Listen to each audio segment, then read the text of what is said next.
Well, first of all, I think it's really important to recognize why it was considered a miracle.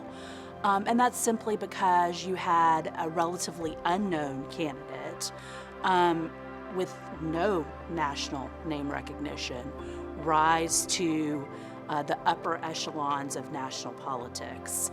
And really, he used what would become the primary campaign blueprint for all future races. And that's this idea that media attention would be on those earliest caucuses and primaries, so Iowa, New Hampshire, and the idea that if you win there, that you would gain a significant amount of momentum. Carter also had the advantage of this idea of being an underdog victor, and that really had a significant amount of cultural sway during that election cycle. And I think that carries through today.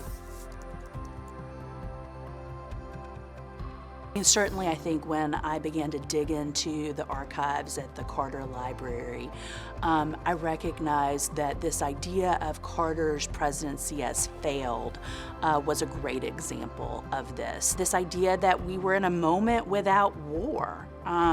This idea that Carter had passed something like 70% of the legislation that he put before Congress.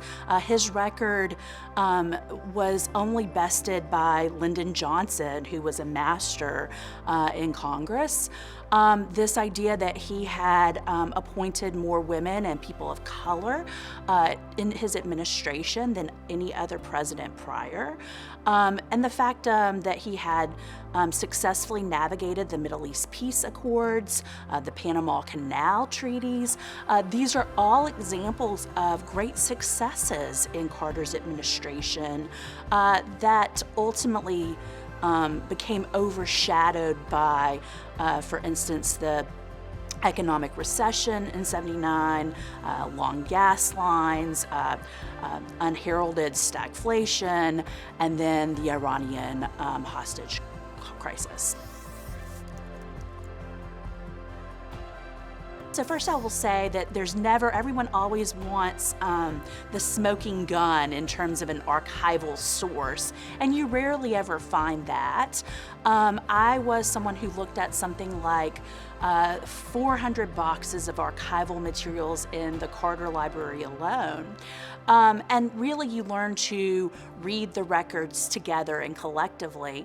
I like to do what I call triangulate my research. So read records like the Betty Rainwater archival materials at the Carter Library in conjunction with